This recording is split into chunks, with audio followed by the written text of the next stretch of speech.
Leeds, Leeds, Leeds. What is happening? Welcome to Working Hours, an oral history podcast about a place called Leeds, a time called now, and an activity called work. Working Hours wants to record 1,000 loiners over the course of this, the most important decade in the history of the human species, and ask them about what they do all day and hear how they feel about it. My name is Simon, and this is all my fault. My mission here is to try to map out what my city, Leeds, a city that has declared a climate emergency, did during humanity's biggest emergency.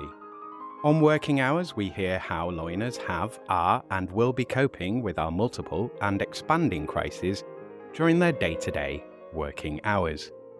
Can we turn things around? We'll find out.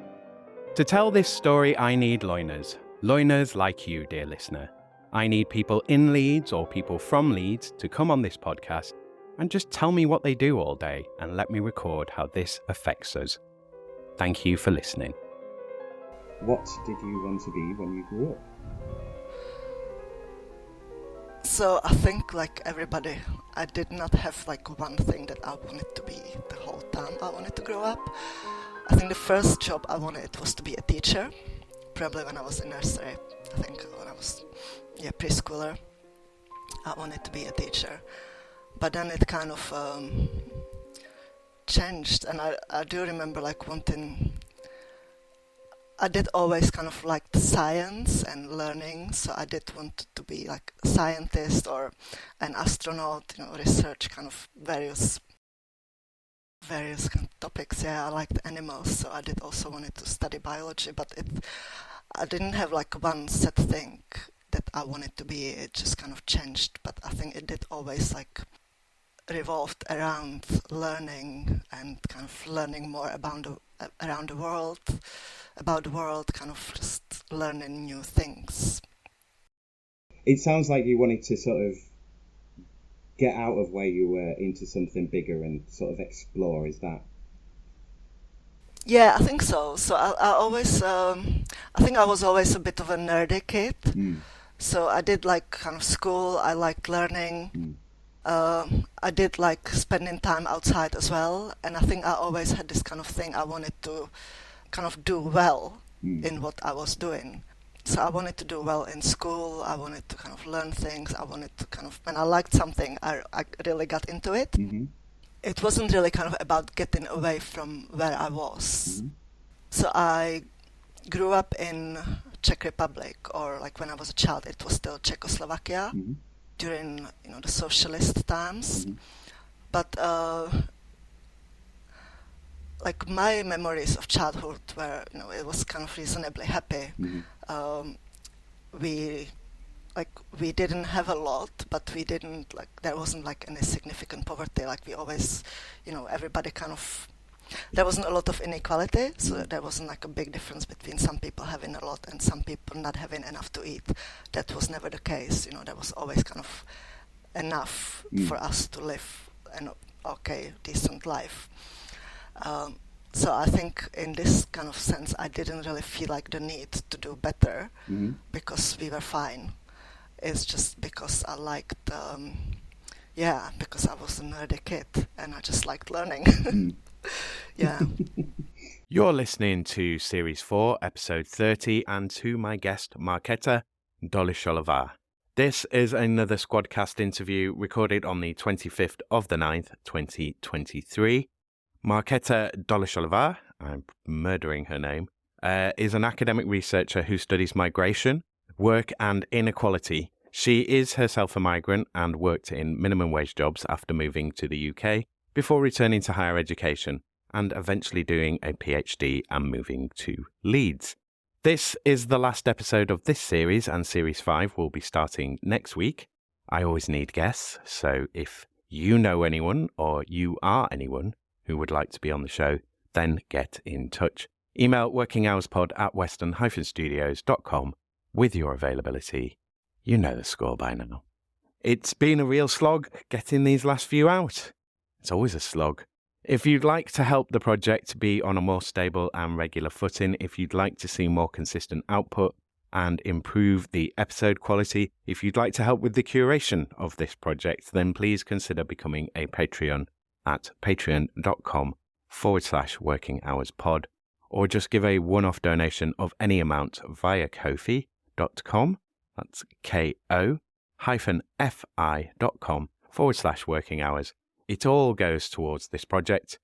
Hasn't been any donations for a while now, apart from Thomas's. So thanks for that, Thomas. Speaking of the Patreon, don't think of it as paying for something that's free. You're not doing that. Firstly, it's not free. It costs me a lot of time and energy, as well as a small fortune in expenses. Secondly, you're paying to support the project going forward.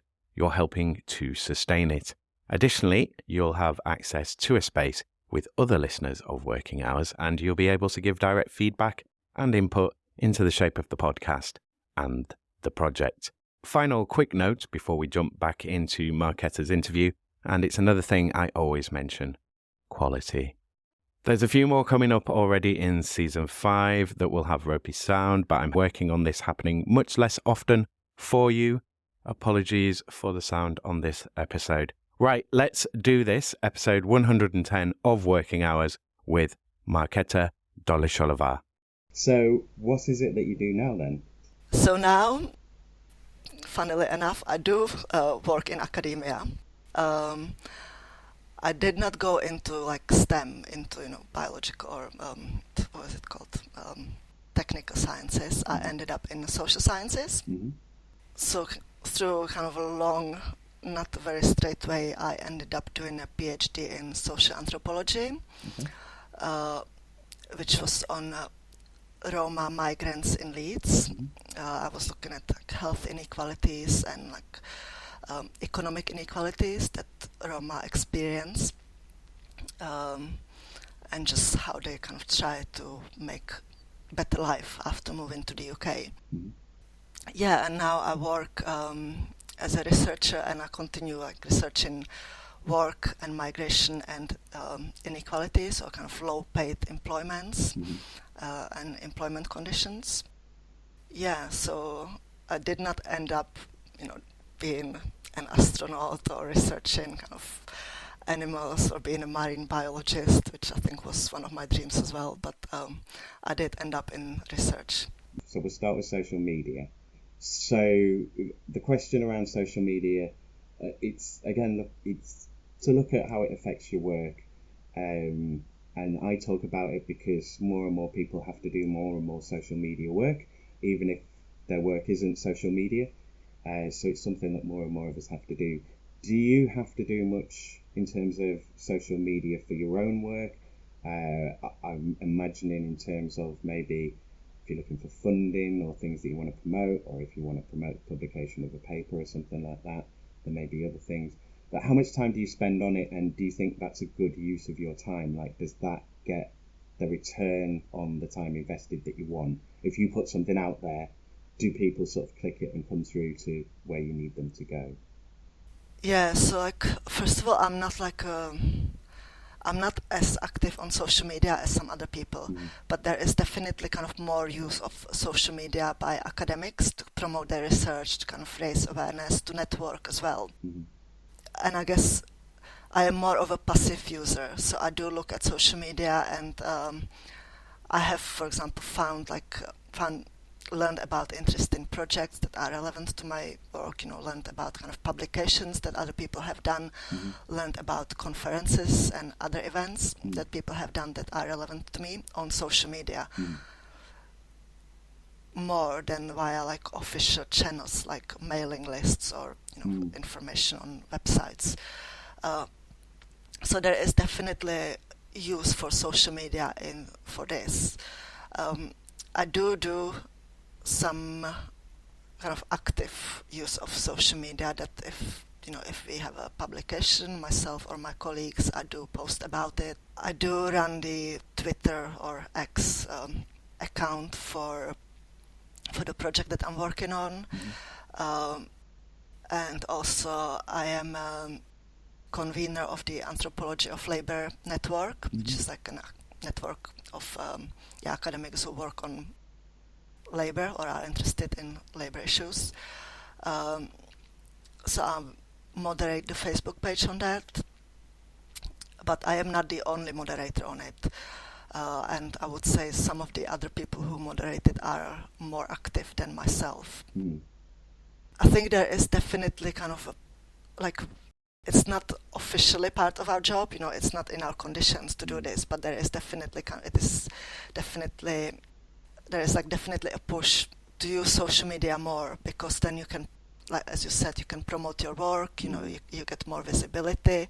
Also because, like you said, like academics have to apply for funding, for research grants to do our projects.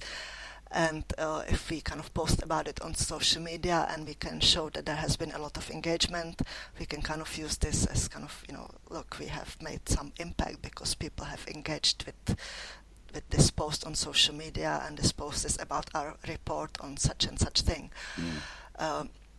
In terms of how much time I spend on social media, I don't know, it fluctuates. Sometimes if we are going to a conference or if we have published a report, and I post about it, there is a bit more kind of time.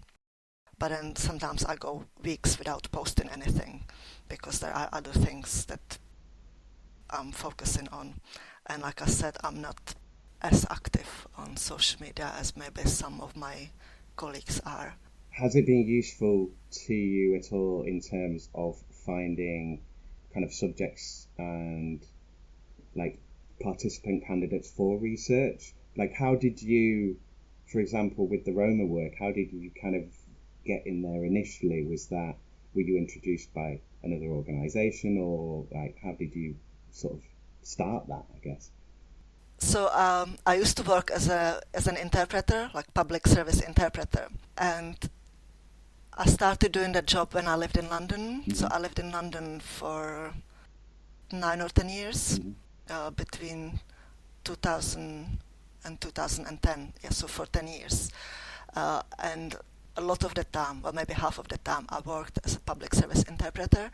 So I did interpreting work for social services, for like various healthcare settings. And through this work, I met a lot of Roma people. And by kind of meeting Roma and talking to them when they were waiting for a medical appointment or something, I kind of got interested in this topic as well, because I could see that people moved away from Czech Republic, Slovakia, to kind of move to the UK to have a better life, to maybe get away from discrimination and prejudice that they experienced there. But they still struggled. With poverty. A lot of people ended up in minimum wage jobs. They struggled with English, and then kind of, as you are probably aware, like if you are in minimum wage jobs, if you experience a lot of stress, it has impact on your health. It can also kind of, all this kind of stress, maybe chaos in your life, having to kind of do kind of shitty jobs, that are not good for your health, that impacts your health. So people, there is a lot of kind of health inequalities that people experience. And even with social services, I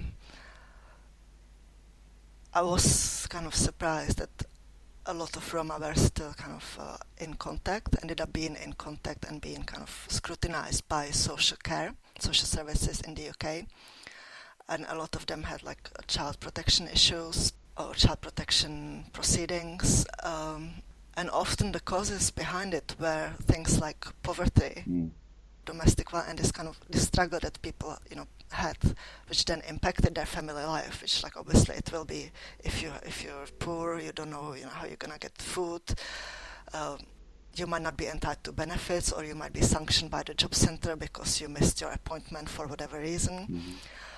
You don't speak English very well, so you struggle to explain it, why you missed things. So there was like a lot of things going on around that kind of led to people maybe being unfairly kind of treated also by the social services. And I'm kind of going away from your question now. But yeah, so kind of this job that I was doing as a public service interpreter, it kind of got me interested in the topic that I then ended up doing for my PhD. Yeah.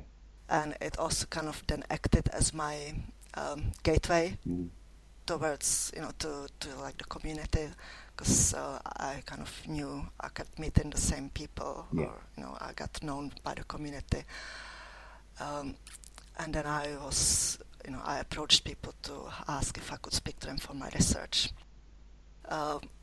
So it wasn't through social media, but I then did end up kind of using social media during my research. So I did like 12 months of field work, which was in Leeds, because I moved to Leeds to do my PhD here. And then I spent a lot of time with talking to Roma, kind of just made friends with them as well. And then that was in 2013, 14.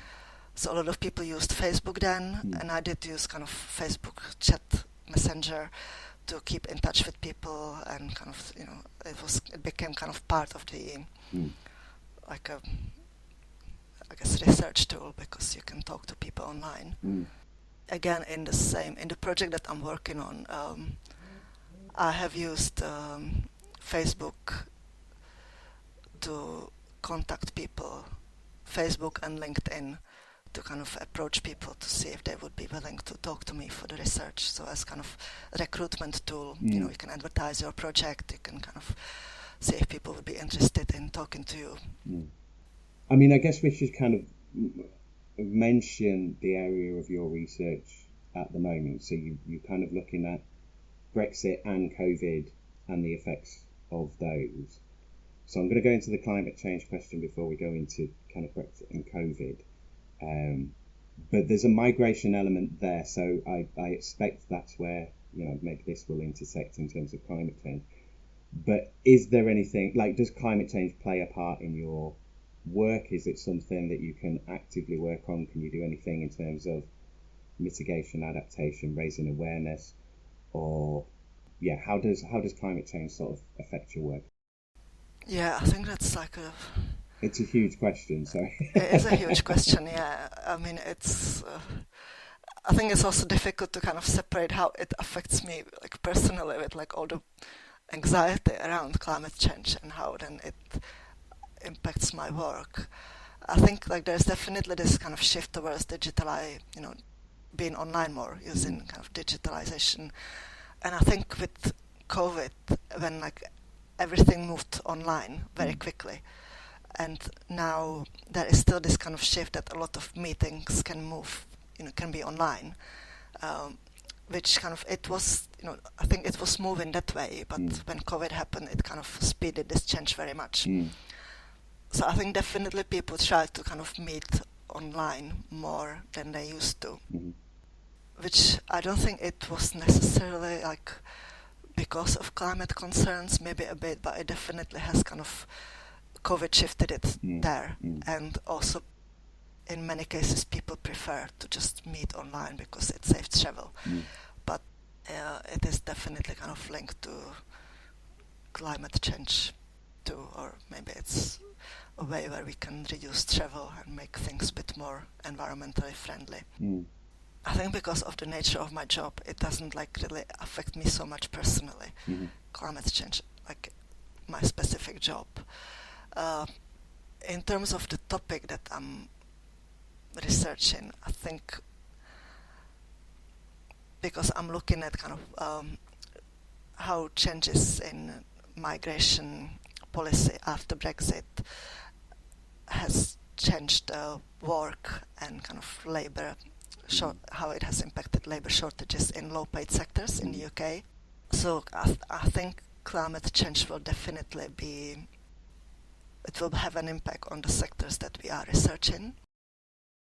But I'm not sure if that's clear yet to people how it will affect them. But also I think people have kind of pressing concerns now with the cost of living, with kind of labor shortages or health issues. So not everyone is kind of having climate change at the forefront of their thinking, even though there is a lot of companies in the sector are trying to kind of make changes to towards being more environmentally friendly. Mm. Though, kind of having said this, I think there is also, like in many industries, there is a lot of greenwashing, where companies just kind of try to appear environmentally friendly without actually making changes that will reduce the environmental impact meaningfully. I know with sort of the Arts Council and their funding applications now, so there's a climate element within that. Is there anything sort of similar within academic grants and funding and so on? Is that something that's kind of appeared in the conditions yet, that you need some kind of metric on that? I'm not sure there is. There is definitely kind of, because I know some of my colleagues do like work on climate issues, and I know the university is kind of looking at the impact of travel and trying to kind of make changes in, like, for example, travel to conferences. So they are calculating kind of the climate impact of that and how to kind of make travel more environmentally friendly, for example, by using trains. If you go somewhere where you can, like in Europe, you can use trains rather than flying. In terms of grants, I don't think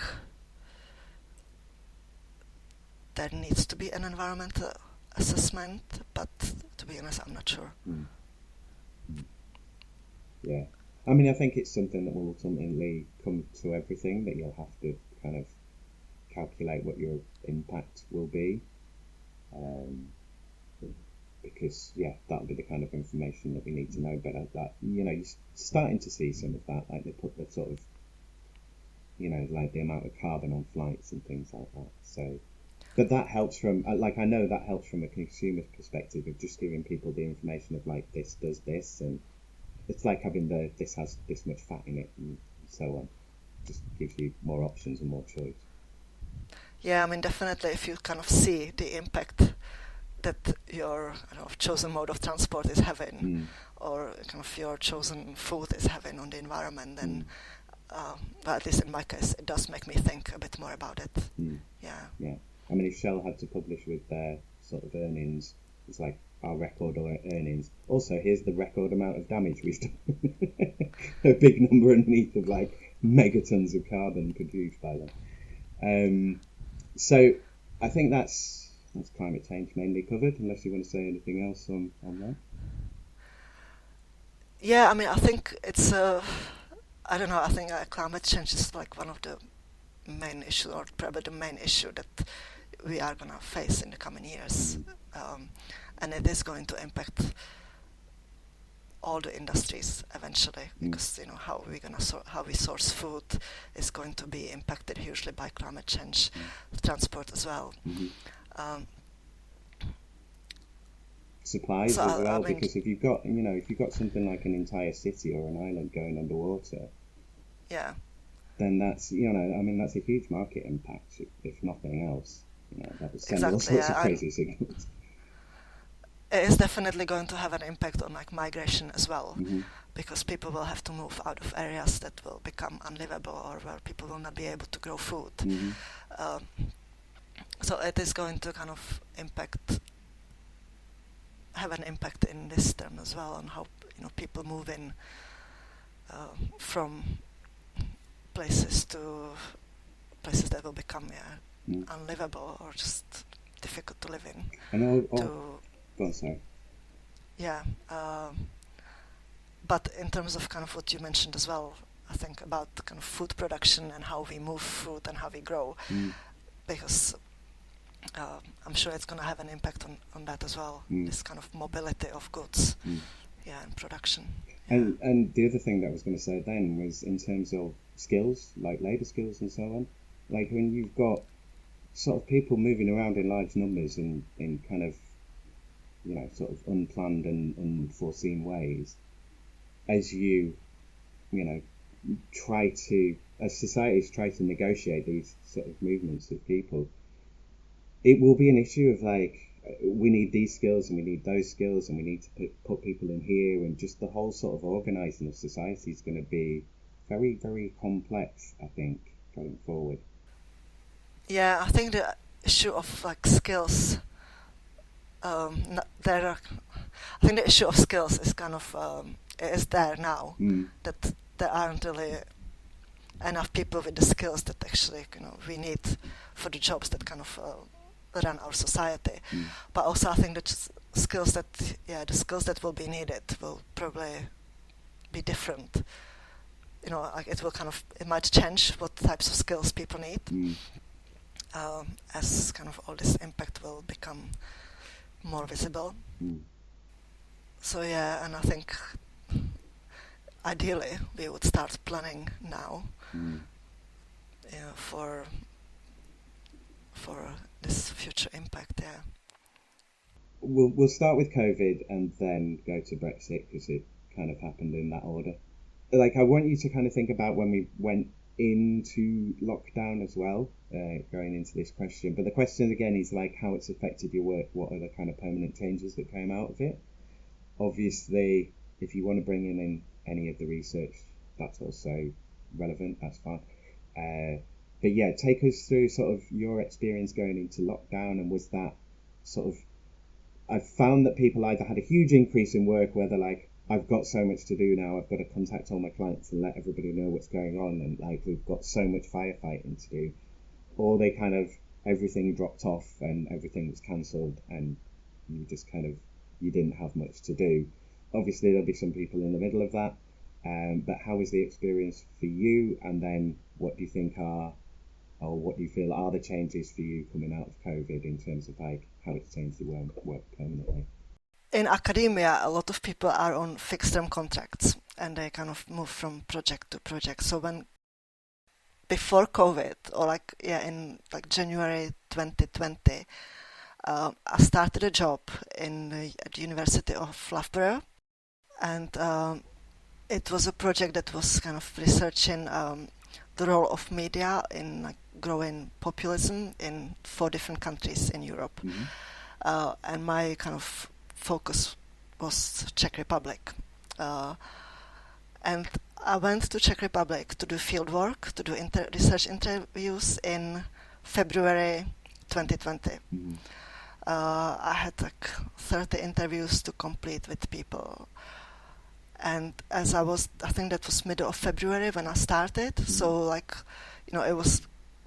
there was this kind of news about this new virus being in China, but no one really knew what was going to happen.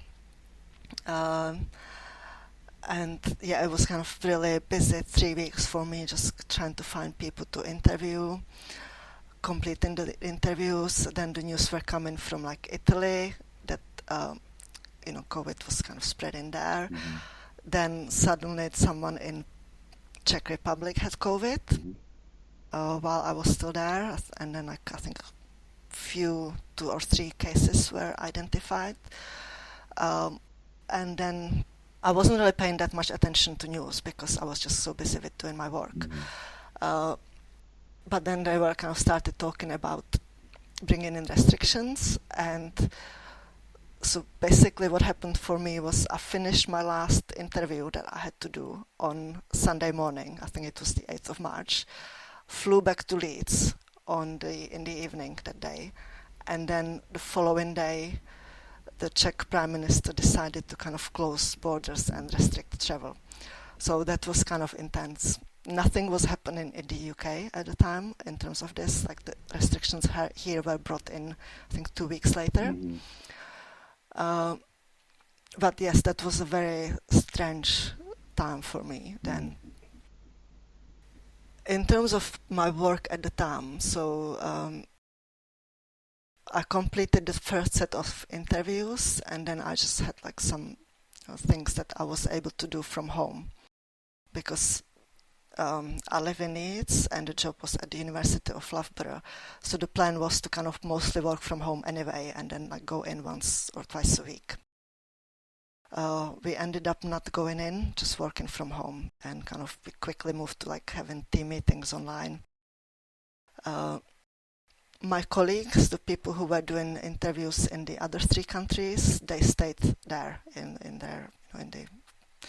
Poland, Hungary, and Serbia. So they stayed in their countries and they stayed there throughout lockdowns. Then as part of this project, we were meant to, like, the plan was to go back in April and do follow-up interviews. But obviously this didn't happen, so we had to kind of quickly like rearrange and arrange to meet with people online and do the interviews over the phone. Then in April, I got ill, and I just like had like fever, really horrible cough. I was really tired. So even though like I wasn't able to test, I'm pretty sure I had COVID at the time. It just wiped me out for a few weeks. So that was really difficult because I had this new job that I really needed to keep. I was meant to do these interviews, but I was really ill. Well, luckily, because we were able to just talk to people over the phone or online, I did like manage, even though it took me longer, I did manage to like complete the interviews and do that. So, yeah, I don't know, it was kind of, it was pretty intense. And also I had a child that was in nursery, who then like the nursery closed, when the restrictions came in. So it was kind of really difficult to juggle everything, having this kind of job, trying to do the interviews, feeling ill. And then news is in chaos at this point as well, so it's not like you can turn to anywhere to sort of make sense of things. Yeah, and it was just like a lot of information as well. And because the project I was working on was actually kind of looking at kind of media and how information was communicated in media, I was like checking media all the time. Not just the British media, but also the Czech media, because that was the focus of the project. So it was kind of really intense. Anyway, like got through that. It was just like a 6 month contract. So I ended the job. The job ended in, I think, July. And then I had a couple of months when I was out of work. I think I went back to doing some interpreting work at the time. And then in October, I started a job in Leeds, at Leeds University, which was also very strange, joining like a new workplace during COVID, because there was still kind of restrictions. Everyone was working from home. It wasn't like possible to go in and meet your colleagues. It kind of felt quite isolating at the time. I mean, in a lot of ways, I'm lucky because I can work from home. Like a lot of the work that I do can be just done on the computer,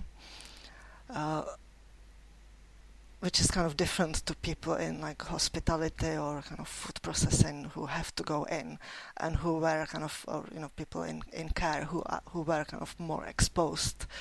It was different challenges, but it was a challenging time. And in terms of kind of how it impacted on the actual job, so I guess I already mentioned that it's kind of because it's social sciences. I do usually, like, normally you would go and talk to people, interview them. You get like a different. It's kind of different, kind of approaching people in person, to then kind of suddenly have to try to shift all your research online. And try to establish rapport with people kind of online, recruit people online. It's possible, but it's kind of, you do have to kind of be a bit creative and think of different ways of approaching people and of doing the research. That was kind of a long-winded answer as well. No, I mean, it was a long period of time, and like, I mean, that sounds like, a really kind of hellish sort of initial period going into that.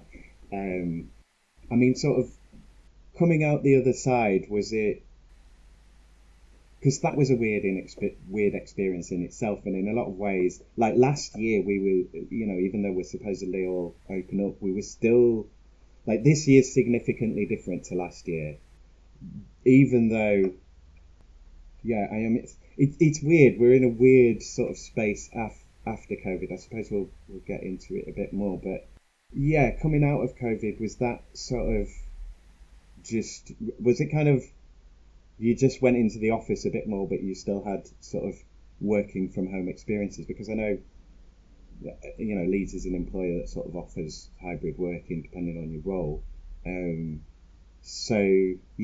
What was that like? Was it kind of just a natural evolution back into work, or was it kind of a big change where they're like, all right, everybody back in now? No, so COVID has definitely impacted. It has definitely changed how people work. It's changed everything, really, hasn't it? Yeah, and people still tend to just work from home a lot unless you have to come in. Like, if you have a meeting on campus or if you're teaching, so a lot of people come in on their teaching days, but some people just come in, do the teaching, and then go home. I think it's different for admin staff. I think there is more kind of pressure on them to be on site, to work from the office. But I think for academic staff, at least in my department, there is a lot of flexibility, so we are able to work from home a lot. Though, like the meetings, departmental meetings, they are back like on site in person. But I think it has definitely kind of changed. Also, our mindset that like now we know we can work from home, and a lot of people prefer it. Like I do like it. Like I do like to go in sometimes because I like to meet my colleagues, and it's kind of having this kind of social aspect of the job. I think it's important as well. But at the same time, if I had to commute every day, and I mean it's not a long commute for me anyway, but I have to do the school run, and then I can just go home. It's like 5 minutes from home, from school to my house, and then I can work, which still saves me time than if I had to go to campus every day. It would kind of take me longer. Yeah, it's hours of your week you get back, isn't it? Of like just working from home, and you don't need to spend that money on travel if you're getting transport in. Like even if you're driving, then you don't have to spend that petrol money. So it makes so much sense that you're kind of like, but it's not always that pleasant, is it? There is the kind of loneliness and isolation, and also just the motivation issue. Like, I mean, working in academia, like you must find. I know when I did my study, it was the best place for me to go right was the library, because you get less distractions, and the distractions that are there are things like books. So if you are distracted, you're just learning more, so you're doing more research. Sorry, I'll let you respond. Yeah, no, that's definitely true. It's like it does help with motivation to like go in and see your colleagues, and kind of, because then you can also talk about your research, about work. So I think it does help to motivate me, going in and seeing colleagues and being on site, also seeing students. It is nice to be on site, but it's nice not to have to do it every day. Yeah. And I cycle to work, so it's kind of not, I don't have to deal with buses or cars, but it still does kind of add, like, going there and back, it adds like 45 minutes to my day, so not having to do this every day is great. Yeah. Before I move on to Brexit, I want to spend a little bit of time just on, because through the lockdown, because there was all the focus on mental health and checking in with people, and discussions of loneliness and isolation, discussions of separation of work and home and having space and all these kind of things. Did you have sort of separate space to work in? Were you quite good at sort of keeping that work and home barrier kind of quite definite, or does that not really matter anymore? Is that just sort of like work and home are kind of blended into one thing? Yeah, I think I'm getting better at kind of separating home and work, but I think at the first few months it was really difficult. I mean, I think in general even before, because like I was self-employed when I was doing the interpreting, then I was doing my PhD, and I kind of I had a baby during the PhD, so a lot of like the writing up had to be done in the evenings around kind of childcare, and then around teaching as well. And the first few months of lockdown, just like trying to kind of juggle work and childcare, it was just very difficult.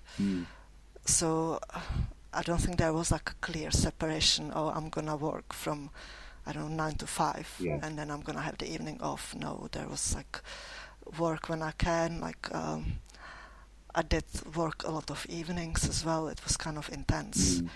And I think it did continue for a while. I think it's kind of in general, academics are a bit like that.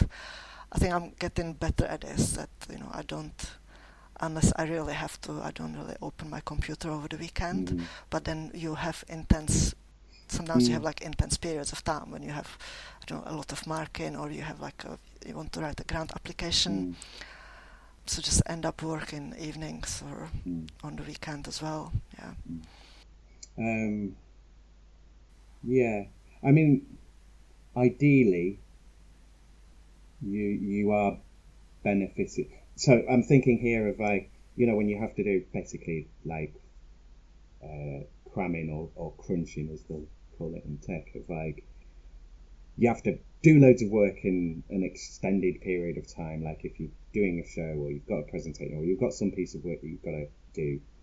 I think that's always going to come up, but so long as you've got the flexibility to have, an equal amount of downtime to balance that of I get a bit longer or I get a bit extra holiday, I think that makes it fine, because it's all right to do, loads of hours and work really intensely every now and then. I think that's quite healthy, and it's quite good fun sometimes. It's quite nice to have the challenge of sort of everything together. Your experience doesn't sound fun. It sounds kind of hellish. Were you sort of on the? I mean, it sounds like it was a kind of like we just get through today and then we'll get through tomorrow. And was it kind of, were you taking things day by day, because you couldn't really plan because you didn't know what was going on or what was going to happen? Yeah, I don't think I was even thinking of what's going to happen. I was just exhausted, I think. And also, because I had COVID. Obviously not tested positive because there weren't tests, but it was like no other illness I had before. And just the fact that, I did kind of talking exhausted me. So I'm pretty sure it was COVID.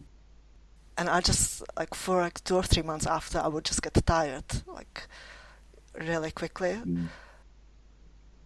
Yeah, activities that I used to do before, normally, they just exhausted me. So it was I'm pretty sure I wasn't thinking very much ahead. I was just trying to kind of do what I had to do. Yeah. But I think it was like that for a lot of people, because no one really knew what was going to happen. It was a very strange time. And I mean, I was kind of lucky on one hand that I didn't have to do teaching, because I think people who had to do teaching and they had to move everything online in a week, it was really difficult for them. Yeah. Okay, so this is more more of a kind of speculative inquiry, because I'm just interested. But I've found, the sort of, so one of the things coming out of lockdown was, because everything had slowed down so much, I found that generally it was kind of, I could cope with doing one thing a day, because it's so long as I've done one thing. But if you had to do lots of stuff, it seemed a bit overwhelming, because it's I'm not used to this anymore, doing more than one thing in a day. And I don't think I've fully recovered from that yet. And I've also my social life still hasn't recovered fully from that yet. I mean, what I'm thinking about is sort of longer term effects, and we have gone into that we've gone into a space where we're largely oh no, that never happened, and we kind of, especially in the media, we're kind of forgotten, and that's kind of gone away. And we, as a society, we seem to do that pretty quickly anyway, of oh, it's all over now, it never happened. I haven't really got a question to this, but I'll let you respond to what I said, if there's anything you want to add. Yeah, I mean, I have definitely not gone back to the social life I had before. I mean, having said this, I didn't have a lot of much social life, because I did have a little kid. And it was just kind of intense in other ways. But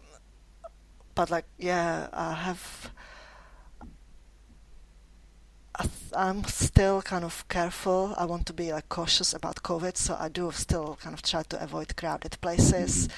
I do think twice about kind of where I'm gonna go. Like I haven't been to a gig since like COVID happened, and I like seeing live music. I don't know if it's worth the risk. I have been to like outdoor places. That's like, I don't mind that, but like indoor crowded places, I don't know. I kind of think, is this worth it? Do I want to get COVID again?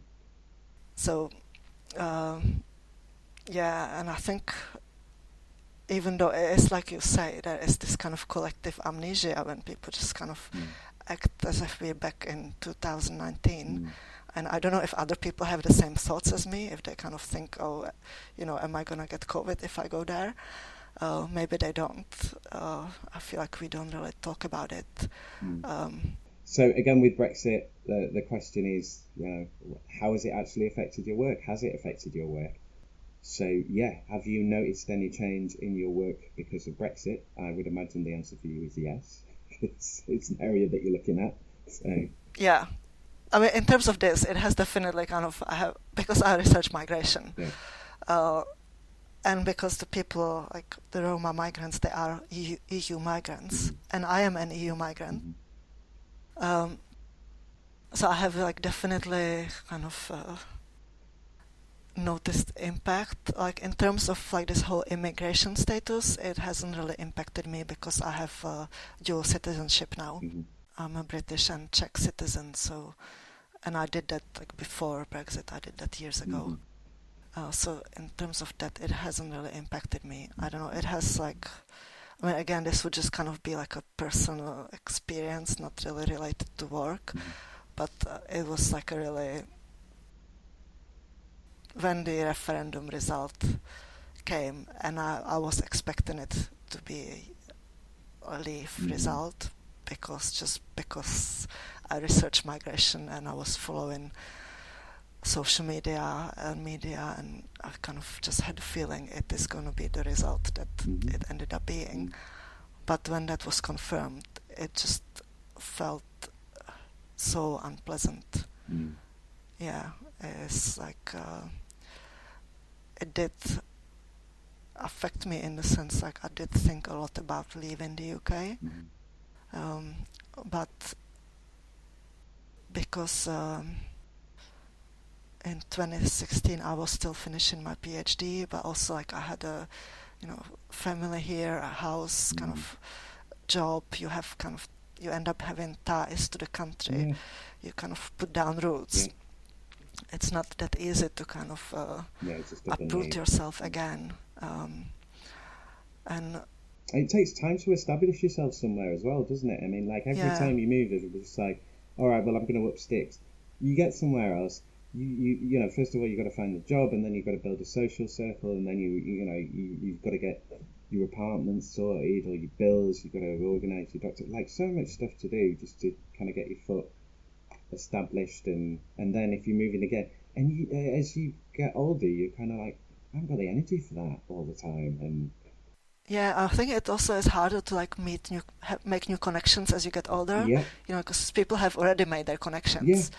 So there might not be space for you to kind of be included, or I don't know. You just kind of and like you said, you don't really have the energy to kind of keep making new connections. And you don't want to go out all the time because you're not in your 20s anymore. And that is, that's how you meet people, isn't it? It's like going out and going to stuff and doing things. But you're kind of like, you get to a point where you're like, I don't want to do that. I'm tired. It's cold. It's raining. I'll stay in. I'll meet people another time. But then you don't because you're not going to places where you can meet people. Yeah, I mean, in terms of like the impact of Brexit, like even though like I said, it didn't like really impact me like that much in terms of work. I know because I was kind of still occasionally interpreting at the time when kind of we were moving towards actual Brexit. And I know like I remember like being asked to provide like a proof that I am entitled to work in the UK, proof that like people have registered with the like EU settlement scheme even before this was like compulsory. So kind of again, this kind of being asked by your employer to kind of prove that you're entitled, even though at the time, there was still kind of free movement and EU citizens had the right to come here and work here. So obviously, like, some employers weren't really aware of it. I don't think there was like clear information of, well, for now EU citizens still have the right. You shouldn't really be asking them to prove their right to work before this and this date. So kind of having to kind of show this, prove that you have a right to be here, it just felt very unpleasant. Again, it's kind of, it makes you feel, well, I was able to do this before, now I have to kind of prove that I can actually be here. It just kind of makes me feel unwanted.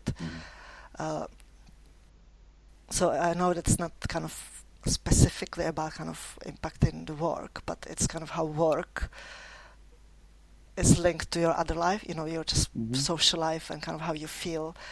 'Cause I think if you kind of have a good relationship with your employer, you feel kind of happy at work, you kind of feel kind of more welcome in the country, you kind of feel kind of in general kind of, like you can put down roots, you can settle in a specific place, Whereas if like the kind of relationship with your employer is a bit kind of antagonistic, or you have to kind of keep proving something, it becomes a bit kind of unpleasant. Yeah, and stressful. If that kind of makes sense, Yeah. And because, for most people, it's where you spend the most time. So, if work's bad, it can make everything else much worse. So, I mean, what are you kind of finding on the Brexit front? I mean, like, if there's things that you don't want to talk about or don't want to go into, that's fine. But, is there anything that you can tell us kind of what you're seeing? Are you seeing kind of anything different from what the news is saying, or is it too early to talk conclusions? Or like, I'm just curious to sort of see what's coming up and what the kind of the way things are leaning from what you looking at. Yeah, so like in terms of the research that I'm working on, so it's not just me, it's like a team of 7 or 8 of us, and the project focuses on like four low paid sectors, so like social care, adult social care, hospitality, food processing, and logistics and warehousing.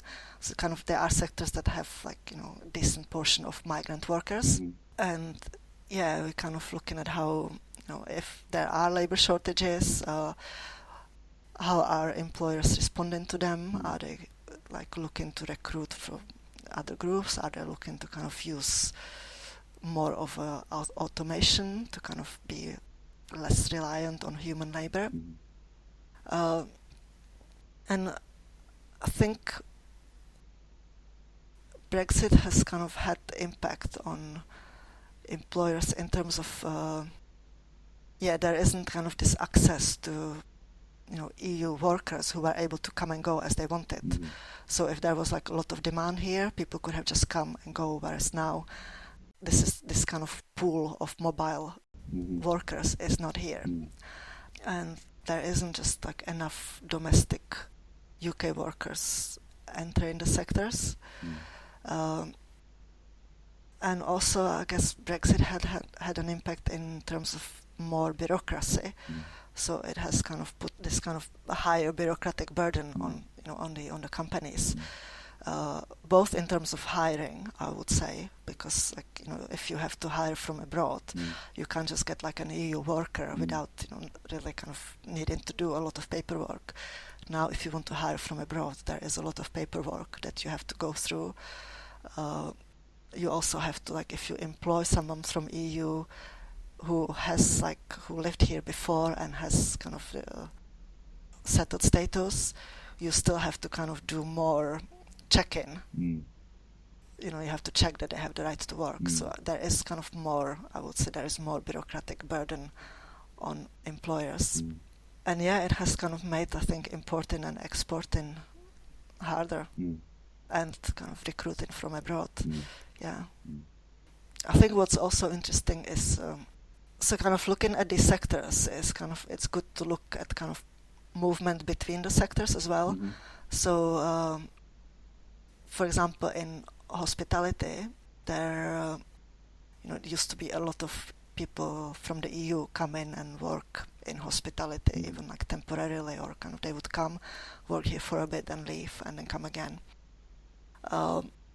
If they're not here, there is kind of now more jobs available. So people from other sectors might be kind of leaving to these other jobs. So there is kind of like a, knock-on effect. Yeah, like they have to fill those spaces, and then that takes people away from other areas, and yeah. And of course, the ones that are paying better for those kind of roles, they're the ones that will get snapped up first, because if you're working in that area, you there's still an incentive to kind of get as much as you can for the work that you're doing, even though it's largely low-paid work. Yeah, but then like if you have, I don't know, 20p or 50p more somewhere else per hour, then you are gonna take that because it's still gonna make a difference at the end of the month. Yeah. So if there was a universal basic income, you're getting an amount of money each month that gives you that reassurance, gives you some level of additional security. How would that affect your work? Would you still work? Would you still be doing the same job if you're still working? Would you be doing it the same way? Would it be a matter of kind of reducing the hours, or would you look for other kind of flexibilities? Like, how would a UBI change work for you, do you think? Yeah, it's like difficult to imagine having this kind of security, but I think the main thing for me, I would like to work less hours. Yeah, like I do like research, and I think as it is, it's I can't really complain about this. I would probably still like to do some research, though. If there is a universal basic income, maybe my job would be redundant. But I think the main thing for me would be like I would like to work less hours. I think if I could just work like 4 days a week, that would be ideal for me. I think I would still kind of like to, I don't think I would just completely like leave work. But I think I would like to do some like other things, like, have an allotment and grow food, and just kind of have other kind of productive things, like, productive in a different way, but have the time to do them. I don't know, like I am all for kind of redistribution of wealth. I think kind of the less inequality there is, it will be, the better our society will be for everybody. But that's not really like answering your question of how it would impact my work. I think, but I think it does to a degree in that, okay, we have improved social outcomes and better social cohesion, therefore my work has improved as well. Yeah, I mean, I think if everyone had like universal basic income, it would just reduce a lot of stress. I mean, and if it was kind of a livable income, and not like what people get from the job center now, because that is not livable. So if it was like a livable income, I do think it would just reduce a lot of stress for a lot of people. And I don't know, maybe improve working conditions as well, because people wouldn't have to put up with horrible working conditions, with like working long hours or working in unsafe workplaces. But I think it would just kind of require a rethinking of how we work and how we want our society to operate, to function, because I mean, there are a lot of kind of exploitative jobs. There are a lot of a lot of people work in unsafe conditions, or they have to work long hours. And I think if there was universal basic income, this would have to change, or it would just change naturally.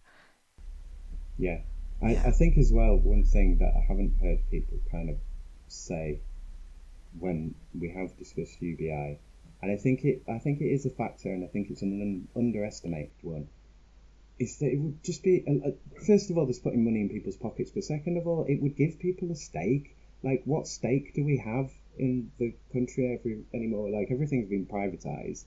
Like, our votes are worthless. Like, what is the country even? Like, with the UBI, for me at least, I think it would be like, okay, so I am part of something. I do belong to a thing, and I do have,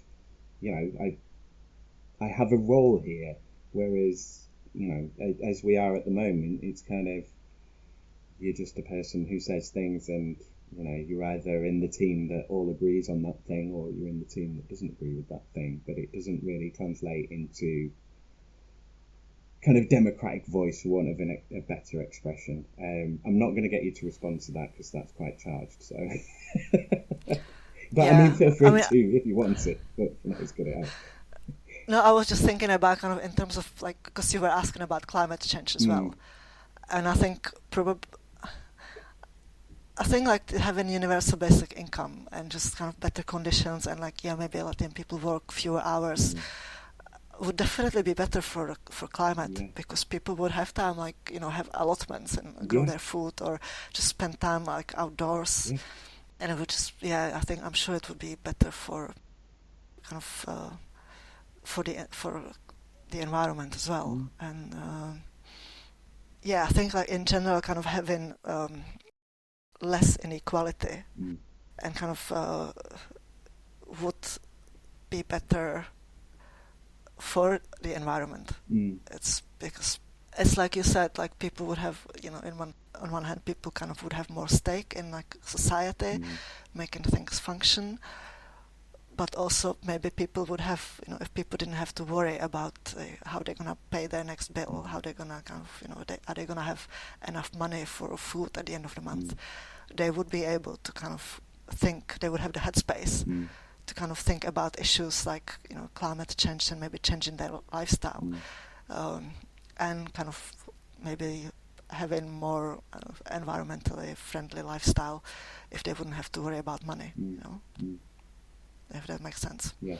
I don't know if I kind of articulated it well. No, that makes perfect sense. And another thing that's kind of come up recently, I mentioned everything sort of being privatised, which, is hyperbole to an extent. But, the other thing that's sort of come up, and it's something I mentioned on the podcast before, but it's the third spaces thing, and it's come up with me recently a couple of times. And someone was making the point that, like, all of these sort of, we're always worried about the youth and young people and how they're doing everything wrong. But one of the things in terms of, like, blaming millennials or Zoomers of, like, they're just always on their phone. But it's like, but they don't have spaces to go and hang out in, like, as much. And, like, I mean, we always got moved on when we were kids if we were, drinking in the park or whatever. But there were other places to go and hang out and to do things, and that seems to be less and less. I mean, there is more stuff and more spaces, but all of them charge. So I think that's a thing that needs to happen as well. And I think that's something from COVID, that, when everyone was locked in their houses, all of a sudden there were people going, well, loads of people don't have gardens and don't have access to parks, and now their health outcomes are going to be terrible because they're getting no movement in their life and there's nowhere to go, kind of thing. And I think that's undervalued. Like, those spaces need to be available for everyone and to everyone. No, I do agree completely that, like having like public spaces where people can meet and like kids can hang out, that is important. Especially for I mean you've got these online spaces, but again, if people aren't online, and how healthy are they? It's like, okay, so I've got a space where I can hang out with people from all around the world who I'm never going to meet, or if I am going to meet, I'm going to have to travel, I'm going to have to put a lot of carbon into the sky to go and meet these people. But you're not meeting the people that are around you and on your doorstep, because, you need to find your tribe or whatever. And especially when you're younger, things like music, what kind of music you're into and what kind of books you like, and all of these things are really kind of important to you. So I understand the desire to sort of like, I need to meet people who are exactly like me and my interests, and I can do that online. But then you're losing a whole bunch of other potential social skills that you have to develop, negotiating with people who you will like and get on with, but don't necessarily have all the same interests as you. Does that make sense? Yeah, I mean, it does make perfect sense. I mean, I think there is a lot of like positive aspects around having this like online, you know, like digital world and having online spaces, even in terms of like, you know, networking and self-help groups and like that. But also there is a lot of kind of, yeah, I mean, there is a danger of kind of just getting stuck in the online world and not interacting in the real world, like you said. Yeah. But I think it's like really hard for young people now. There's a lot of pressure to, yeah, I think there is like a lot of challenges that young people have to deal with, and a lot of pressure to conform. But yeah. Do you think if you just come into this role, for example, as we went into lockdown, because a lot of people started their career, you know, it was a long time and everybody was doing everything, so all experiences happened during lockdown. But there will be plenty of people who went into the workforce for the first time, and I've spoken to some, but how do you think you would have felt if that was your first experience of work, you know, like doing everything remotely? Because obviously you've got years of prior experience, of work experience, so that's an adjustment that you can make, and you know sort of what you need for work. But I think going into that for the first time would have been kind of a weird experience. Yeah, I mean, it was weird already, like, and I did, like you say, I did have experience before. And I think it's like, even though I was in academia before, because I was like doing my PhD, I was doing some teaching at the same time. But then like starting a new role during like the restrictions, I think it did like, I'm sure it has impacted me in kind of this, you know, and maybe like slowed people down, because there is this thing like you do need to go and meet people, you do need to kind of make this kind of networking, and if people who started before and, you know, they were already established, and they have kind of maybe made their, you know, they have met their colleagues in person, like they knew them, you know, they used to like go for drinks before like COVID happened.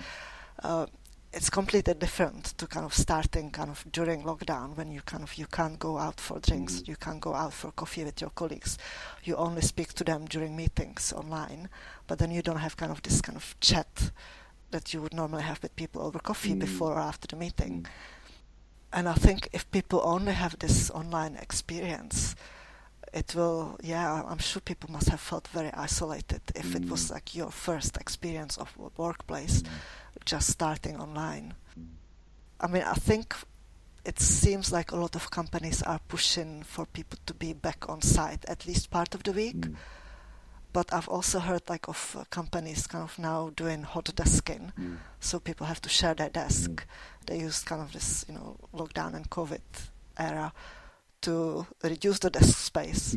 So now people do not have their own desk. They have it for half a week, and then someone else has it for the other half of the week. So it's kind of upsides and downsides to it. Yeah, there's pros and cons to that. As someone who, like, you know, had a desk in an office that was my desk for, you know, knocking on 10 years, that I was used to, and sort of you would have it anyway that you wanted, and if someone had sat in your chair and adjusted anything, you would be like, oh, who's been in my they've ruined all my stuff.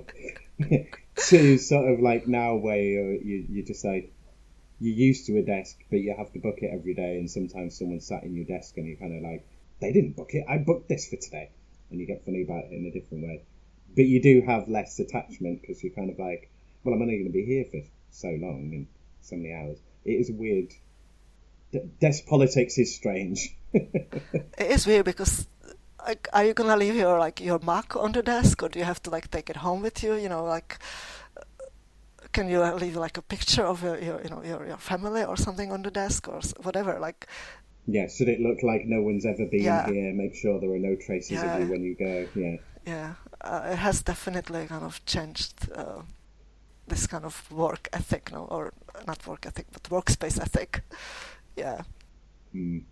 Okay, so I'm going to go into. We don't have any more to say on that at the moment, do we? I think we're. No, I feel like I feel like I'm just waffling on. So I'm not sure how you're going to cut all this into something coherent. It's fine. This is the beauty of podcasts. We can just talk absolute nonsense if we want. Yeah. So I'm going to go into the change question. This is my backdoor way of asking, like, you know, what are the bad things about the job? because that's a really negative question and nobody wants to answer that. So instead, what I do is ask if you could change any three things about your work. So you can be fantastic or very pragmatic. It can be three, it can be one. But yeah, if you could change any three things about your work right now, what would they be? I think I would just really like it that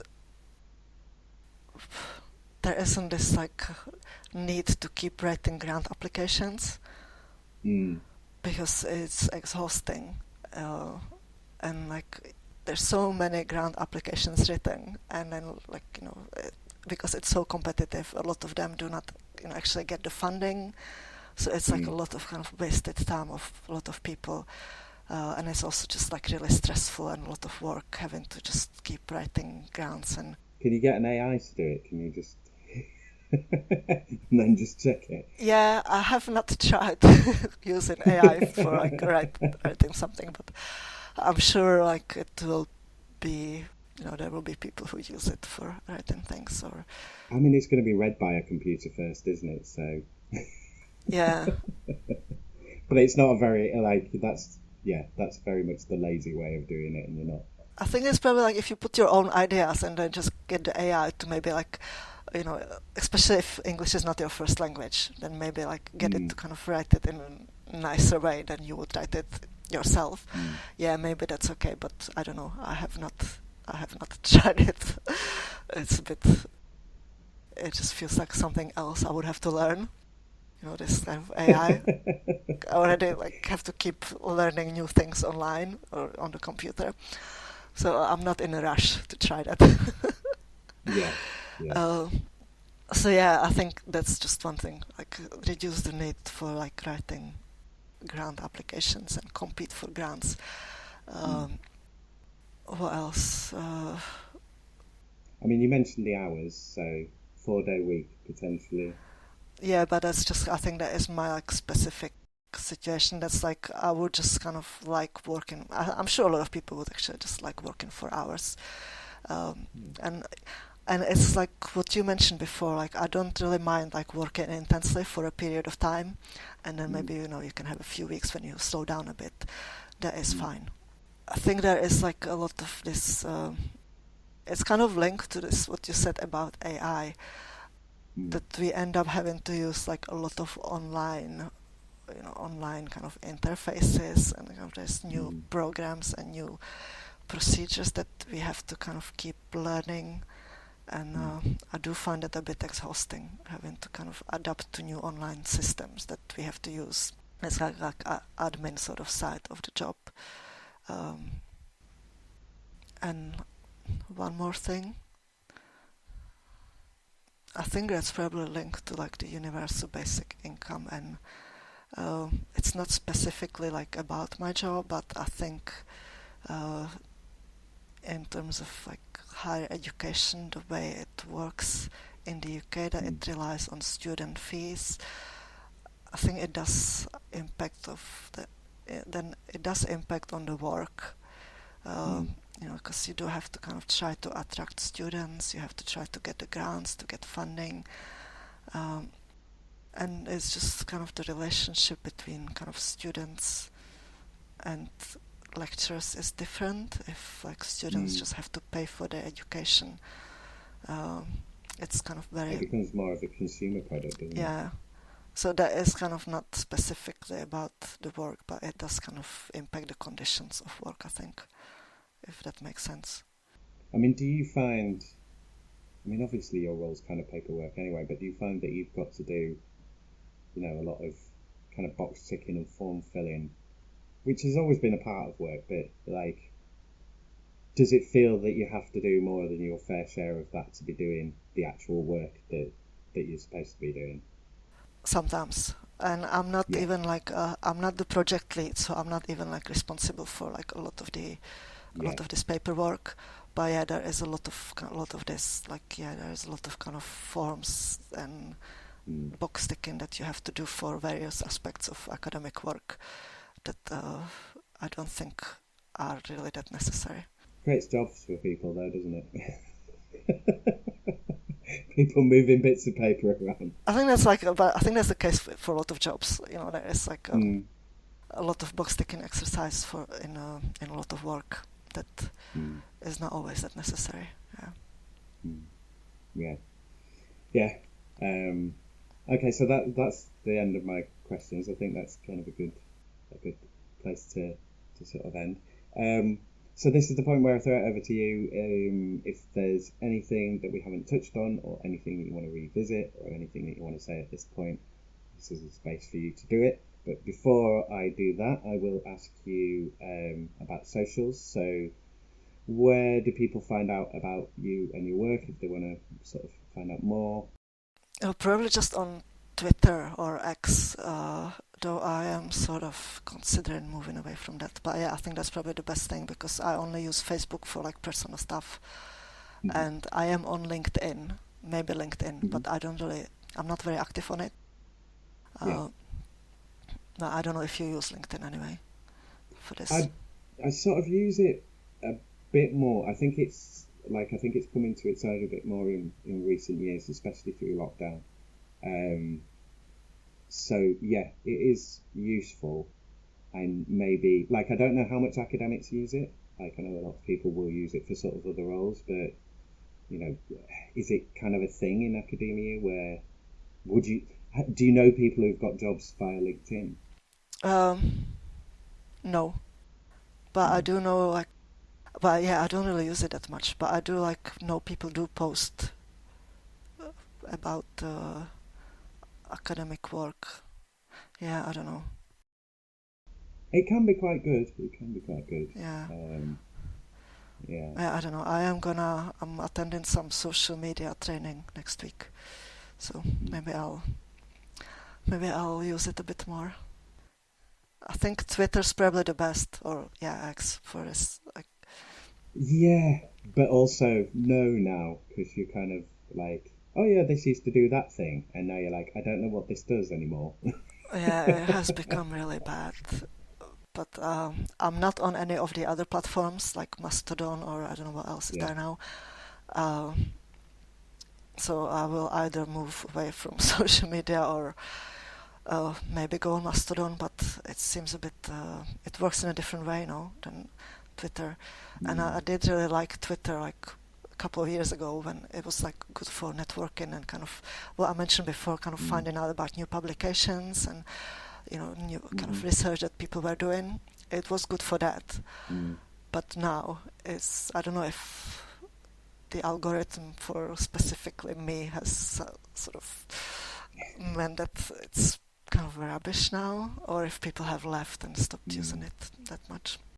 Thank you again to Marketa for being my guest. Thanks as always to all my guests, and thanks to you, Leeds, for being my subject. If you are in Leeds or from Leeds, if you are Leeds, then please come on the show. Yes, I'm speaking to you. I still need to find 890 loiners to interview, so being a guest is the greatest help. You'll enjoy it. Remember to like, share, follow and subscribe to Working Hours, and please consider supporting Working Hours financially with either a regular or a one-off donation of any amount. You can email workinghourspod@western-studios.com. Okay, that's me. Work for peace and plan with kindness. Cheers, ears. Take care out there and be kind to each other, Leeds. Working Hours is produced, recorded, edited and published by Simon Treen for Western Studios Leeds Limited. The music was The Bees from Chopin's Etudes, which is in the public domain and was taken from museopen.org. Follow Western Studios Leeds on Facebook at facebook.com/Western_Studios_Leeds and on LinkedIn, linkedin.com/company/Western-Studios. Western Studios Leeds will help you realise your podcast for only £25 for an hour of podcast work. Need podcast production, recording, editing, or any podcast admin doing? Need it all doing? Do you want or need a podcast host or co-host for your podcast project? Then get in touch with Western Studios Leeds Limited. Email makemypodcast@western-studios.com to get your podcast made. I am available to third sector organisations, small to medium-sized businesses and individuals who want to make podcasts or create other digital audio content. Want to make some fundraising case studies? Want to show off your expertise in your field? Want some help creating your show and format, or just some support learning to podcast and getting going? Whatever your podcast needs, get in touch with Western Studios Leeds. Go to western-studios.com and use the contact page to drop me a message about either working hours or about your own podcast project.